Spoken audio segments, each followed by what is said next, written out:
Hi, this is Karon Thackston with MarketingWords.com and CopywritingCourse.com, here with another edition of the Ask Karon video column. Have you watched the TV show The Pitch on AMC Network? I don't know how long this show's been around, but I just recently found it. I've got some notes here from watching some of the episodes, and I absolutely love it.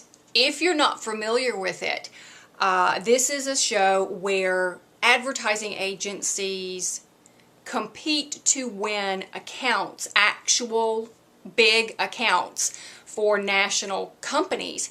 And it takes you through the process of the agency going to the initial meeting, to the briefing as it's called, and they talk with the client, prospective client. They get the information. There are two agencies that compete. They then split up, go back, and it shows you each agency as they take you through the process of brainstorming and coming up with their pitch for the account. And then it shows you which one actually landed the account and why. And I think it's just fascinating, especially somebody that's worked at an advertising agency or two in the past, to watch this unfold. And there are common denominators that you will find in every episode, at least every episode I've watched so far.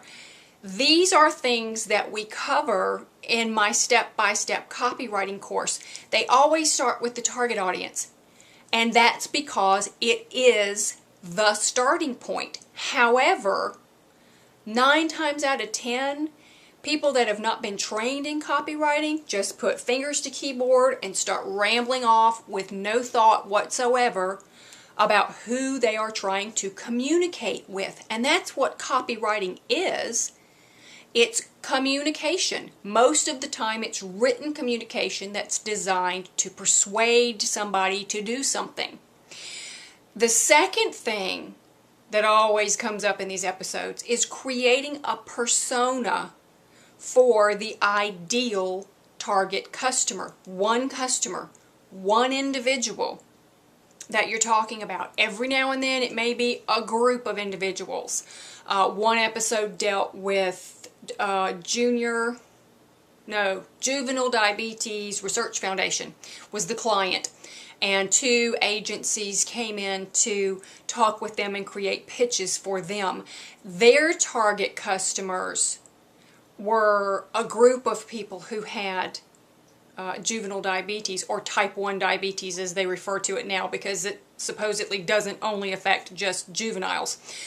But even then, we were dealing in that episode with them talking about a person who had to prick their fingers up to 9 times a day to test their blood sugar and whatnot, all the things that this one person had to go through. The last thing that you find in most of these episodes are lists.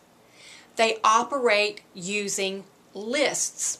They'll create a list of characteristics about the target audience. They'll create a list of things that apply to the persona they're creating, a list of benefits of the product they're planning to sell, a list of ideas for headlines or slogans or copy. It all operates with lists. All of this stuff, all these things that these professional agencies are working with every week on this show, The Pitch, I've included in the new video version of the step-by-step copywriting course. These are vital, fundamental elements that you need to know in order to effectively write copy for your website that also ranks high with the search engines. But hardly anybody is teaching this stuff. So it's like trying to enter a building on the 5th floor when you have never even stepped foot on the foundation. It makes a world of difference when you get all the steps in line in the order they are supposed to go. You'll be quite amazed. And because you can look over my shoulder in the video version and actually watch me take you through all this stuff, It's a big improvement over the physical product that I've had for years and years. You really ought to check it out. Click over to copywritingcourse.com and have a peek. This is Karon Thackston with marketingwords.com and copywritingcourse.com. Remember, target audience, persona, work with lists. Hope you have a great week.